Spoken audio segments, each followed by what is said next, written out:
Alright Roland, this one is already strong, but let's turn the heat up properly. We'll make it punchy, cinematic, emotionally gripping, and paced like a breaking news documentary so viewers stay glued till the last second.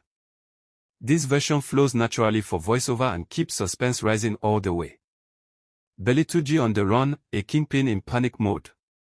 For years, the name Belotuji sent chills down the spines of entire communities across Zamfara and Sokoto states. Villages emptied at the sound of motorcycles. Farmers abandoned their fields. Parents slept with one eye open, praying their children would survive the night. His network ruled forests like a shadow empire, armed camps hidden deep in the bush, loyal fighters guarding stolen weapons, and hostages used as bargaining chips in a ruthless money machine. But today, that terrifying image is cracking. Right now, Belotuji is not hunting anyone. He is running for his life. Relentless military airstrikes have forced the once-feared bandit leader into full survival mode. Intelligence reports reveal that he no longer stays in one place longer than a few hours. No more comfort zones. No more fortified forest hideouts.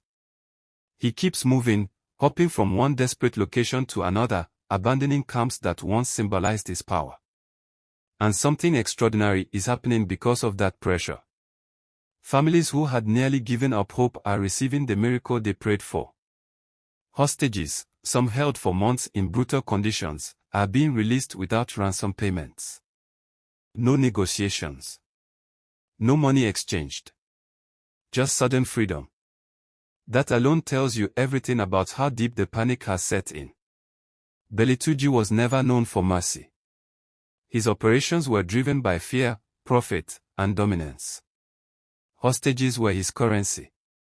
Letting them go means he can no longer protect them, feed them, move them, or defend the camps holding them. He is cutting dead weight.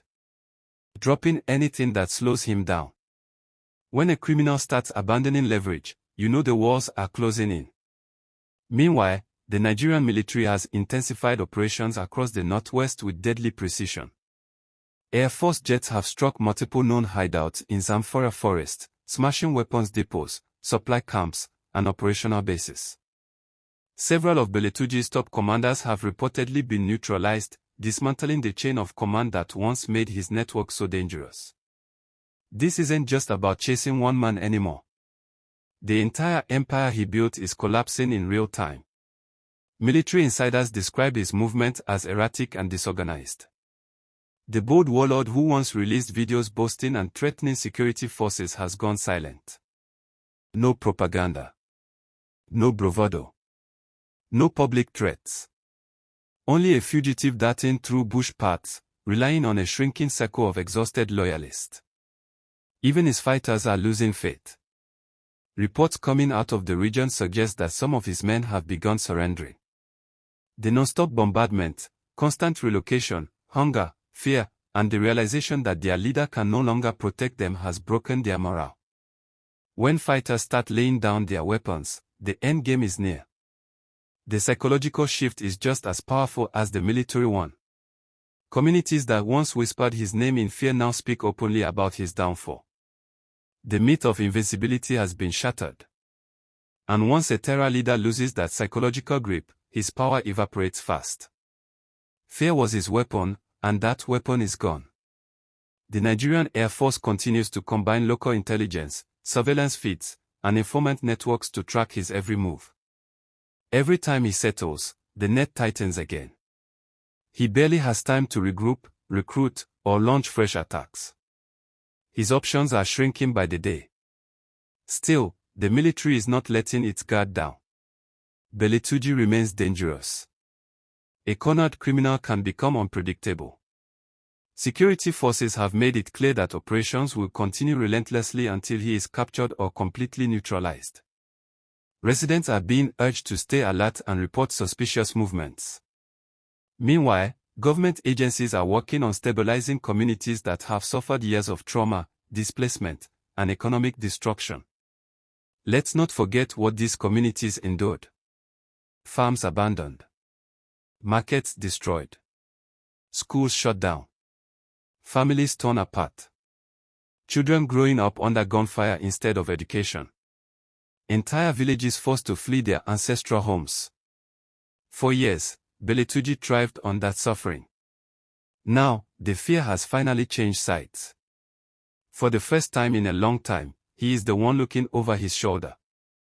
Justice is closing in. Slowly. Steadily. Unstoppably. Security analysts believe his capture is no longer a question of if, but when. The escape routes are shrinking. His support network is collapsing. His fighters are defecting. His hiding places are disappearing. And the message this sends to other criminal networks across the region is powerful. No one is untouchable. No one is above the law. The era of impunity is ending. For the people of Zamfara and Sokoto, hope is cautiously returning. They've seen false dawns before, so optimism comes with restraint. But this time feels different. The sustained pressure, the dismantling of leadership, and the unexpected hostage releases signal a real turning point. Families are breathing again. Communities are daring to dream again. Peace is slowly knocking on doors that were once sealed by fear. Now the big question remains. What should happen when Belotuji is finally caught? Should he face a full public trial? Should the military handle justice differently? What truly delivers closure to victims? Drop your thoughts in the comments. Let's talk about accountability and justice. And if you want to stay ahead of how this story unfolds, hit that subscribe button, turn on notifications, and stay connected. We'll keep bringing you the truth as it happens. Because this story isn't over yet. But one thing is clear.